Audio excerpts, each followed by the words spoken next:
खुद कुकिंग करूं। और तो इसके आप साथ ला साथ क्या जितना रही हैं आपने पार्टी पे, आप यहाँ ये बात बताएं। की, देखिए इतनी लंबी आपने लिस्ट बता दी, अब हमारे लिए चूज करना मुश्किल हो जाएगा। जो मेरे हम ख्याल वन से डिश कर रहे हैं नहीं, उसमें आप क्या ला रही हैं? आप मेरे ख्याल से हमारा जो रोश होता है, जो नमकीन गोश्त होता है Yes. बलूचिस्तान का, वो बहुत पसंद किया जाता है, तो मेरे ख्याल से मैं यही ले आऊंगी। बस डन हो गया। एक आश भी तो होती है बलूचिस्तान में, वो भी जी, बहुत मजे वो की होती हमारे है। यहाँ बहुत बनती है। बनती है? जी हाँ, मेरे because- अपने ससुराल में बहुत हाँ, बनती नहीं है। हमारे यहाँ बहुत बनती है, और जब आश बनता है तो वो फैमिली में सबके यहाँ डिस्ट्रीब्यूट भी होता है। और my mother makes very delicious Proper कुरोत आती है बलूचिस्तान से। मेरी वालदा ने फिर मेरी नानी से सीखा है, और ये है एंड दुल्मा है, ये हमारे स्पेशल फूड्स हैं जो कि हमारे यहाँ बनते हैं। और फिर जब बनते हैं तो फिर सबके अलग अलग घरों में जाते भी हैं। ये नेक्स्ट टाइम मेरा वाला बोलना आपने फिक्स करके रखना। एब्सोल्युटली लेकिन Naaz, and it's very healthy by the way. Absolute, मतलब वो goat milk and all that, Yeah. लेकिन उसको यूज टू होने में थोड़ा टाइम लगता है। हर कोई नहीं शायद, probably you know they can develop that flavour. अच्छा, तो आप ला रही हैं नमकीन गोश्त, फिर फरा हमने ये डन कर लिया। जी बिल्कुल, बस फिर बिल्कुल डन कर लें। और यहाँ पे जो आप लोगों ने मर्द हजरात की बात की कि उन्हें तैयारी में टाइम नहीं मैं समझती हूँ आजकल मर्द ज़्यादा टाइम लेते हैं तैयारी करने में। और ये जितनी भी एस्थेटिक क्लिनिक्स हैं, यहाँ पे मर्दों का रश ज़्यादा होता है। यस, मतलब ट्रांसप्लांट हमने तो नहीं कराने ना बाल बाल तो ट्रांसप्लांट मर्दों ने कराने होते हैं। So yes, you are absolutely right. बिल्कुल, बल्कि उनके ज़्यादा नखरे होते हैं ड्रेसेस में भी और तैयार होने में भी। और हम तो इतने एक्सपर्ट हो चुके होते हैं तैयारी कर करके कि अगर आप मुझसे बोलें तो मैं 15 मिनट में तैयार हो जाती हूँ।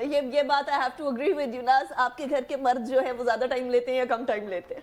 नहीं, देखिए ये बात दुरुस्त है। I think we might sound very bias, क्योंकि हम यहाँ पे खवातीन सारी बैठी हुई हैं और हम मर्दों पे तबसरा कर रहे हैं। तो या तो यहाँ पे कोई ऐसे मौसूफ हमारे साथ कोई बैठे होते, हम हमारे साथ अपने अपने मौसूफ हैं ना। जी नहीं, यहाँ इतने दुखड़े बता देने कि कपड़े इतने महंगे हो गए, चीजें इतनी महंगी हो गई है। वो इम्प्रेशन दिया जाता है, जनरल इम्प्रेशन दिया जाता है कि खवातीन जो है वो खरीदारी में ज्यादा टाइम लेती हैं, पिक एंड चूज करती हैं, शॉपिंग, कलर मैचिंग।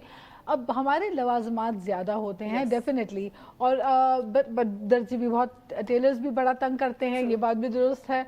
लेकिन ये है कि हम फिर भी कोई वे आउट निकाल लेते हैं। मर्दों का ये है कि they need a lot of time, they take more time, कपड़े, जूते और अपनी मैचिंग और hair style and everything, you know. और जिस तरह आजकल सोशल मीडिया का दौर है और सब एक दूसरे के साथ कनेक्टिविटी इतनी बढ़ गई है, तो everybody wants to look very good, updated and you know up to the mark, और fashion and style and everybody is into it। तो वो दौर गया कि लोग लकीर के फकीर भाई कुछ भी पहन लिया और निकल गए, ऐसा नहीं है। अभी तो मेहंदियों के ऊपर सबकी कोऑर्डिनेटेड कलर्स, और शादियों के ऊपर सब कोऑर्डिनेटेड कलर्स, इवन ईदों के ऊपर सारा खानदान जो है, मर्द जो सारे एक जैसे। और आपको मैं एक मजे की बात बताऊं, इंटरेस्टिंग बात on a lighter note, of course ये प्रोग्राम ही आपका लाइटर नोट पे है। तो एज अ चाइल्ड मुझे याद है कि जब बचपन में मेहंदी हाथों में लगाई जाती थी और अम्मी लगवाती थी मेहंदी, मुझे खुद बजाते खुद इतना कोई ज़्यादा मैं नहीं शौक रखती हूँ लगाने का मेहंदी, लेकिन मेरी बचपन से जब अम्मी लगवाती थी मेहंदी, तो उस वक्त फ्रेश रात को जब लगती थी तो मैं जब जाके सो जाती थी विद मेहंदी इन हैंड, और अक्सर बच्चियाँ लगा के सो जाती हैं, और जब सुबह हाथ खोलें तो पूरी मेहंदी आगे पीछे डिज़ाइन का बुरा हाल हो गया, and then start crying and weeping, मेरे साथ क्या हो गया। अब तो सुबह सबको दिखानी थी और देखो मेहंदी का हाल हो गया। अक्सर औकात अब जब हाथ इधर रख के सो जाते थे तो पूरा प्रिंट मुंह पे भी बन जाता था। कुछ हो चुके हैं, हाँ जी। और फिर ऊपर से ये कि जो कलरफुल चूड़ियां होती हैं, वो सबर नहीं होता था बचपन में कि ये सुबह पहने, बिल्कुल, तो ये रात को ही पहन लें और ये पहन के सो जाए, सुबह उठे तो काफी सारी टूट चुकी है। सो आई थिंक ये जो बच्चियों का शौक होता है, और ये सारा अब मैं देखती हूँ कि जो यंगर जनरेशन है, आज के जो बच्चे हैं, इन चीजों को जो प्रैक्टिस कर रहे होते हैं, तो एक खुशी होती है, अच्छा लग रहा होता है कि you know you are transferring it to the coming generations. Eid के मौके पर और ईद से पहले कोशिश करें कि अपने इर्द गिर्द उन लोगों तक पहुंचे जो इन चीजों को, उनके लिए ये लग्जरी है। अगर आप अपने लिए कुछ ले रहे हैं, उसका कुछ हिस्सा निकाल कर अगर किसी ऐसे शख्स के लिए ले लें जिसके लिए ये बहुत मायने रखता हो।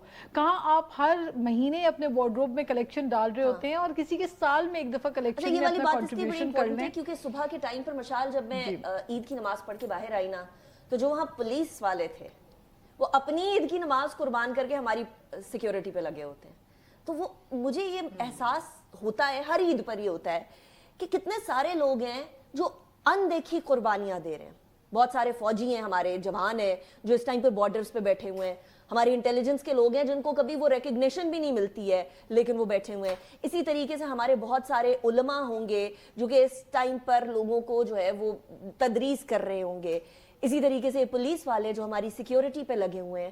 اینڈ پھر last but not the least house helps جو کہ عید والے دن اپنے خاندانوں کو چھوڑ کے ہماری مدد کرنے کے لیے آ رہے ہوتے ہیں. یہ سارے کتنے خوبصورت لوگ ہیں جو کہ ہمارے ارد گرد ہیں اور قربان کر رہے ہوتے ہیں اپنی عید کو ہمارے لیے. دیکھیں میں ذاتی طور پہ یہی سمجھتی ہوں کہ ہمیں اپنے حصے کی تھوڑی سی خوشیاں ان کی زندگیوں میں بھی دینی چاہیے.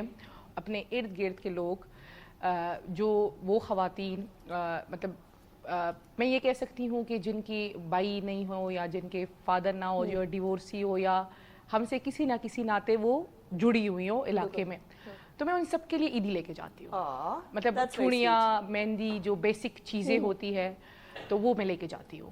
اور چاند رات پہ ہی کرتے ہیں. دوسرے جو یہ 2-3 دن کا گیپ ہوتا ہے, کیونکہ چاند رات پہ جاتے ہیں, عید کے تیسرے دن واپس جاتے ہیں, تو وہ بہت بڑا چینج ہوتا ہے اور یہ بہت پروڈکٹیو بھی ہوتا ہے. ایک تو ہم اپنے روٹ سے کنیکٹڈ ہوتے ہیں, اپنے ٹریڈیشن سے کنیکٹڈ ہوتے ہیں. دوسرا ہمیں ایک بریک بھی ملتی ہے. آپ جس طرح آپ نے سٹارٹ میں کہا نا کہ پولیٹیکل وہ جو روٹین لائف ہے اس سے کافی بریک بھی ملتی ہے اور چینج بھی ہوتا ہے اور ہم انجوائے بھی کرتے ہیں. مطلب میں عید کے دن چونکہ آج میں یہاں پہ ہوں لیکن عید کے فرسٹ دن میں اپنے ننیال جاتی ہوں. اچھا, مطلب جو ٹریڈیشن ہے وہ ٹریڈیشن ہے بچپن سے اور ابھی بھی مطلب میں عید کے فرسٹ نائٹ اپنے ننیال جاتی ہوں جو اور ڈنر وہاں ہوتا ہے. سو ایک چیزیں ہیں. اور میں ذاتی طور پہ سمجھتی ہوں کہ جو ہماری نیو جنریشنز آ رہی ہے وہ کہیں نہ کہیں ٹریڈیشن سے ایک گیپ آ رہا ہے. تو میں ذاتی طور پہ سمجھتی ہوں کہ ہمیں اپنی آنے والی جنریشن کو, ان کے بڑوں کو, ان کے ٹریڈیشنز, ان کے روٹس, ان کی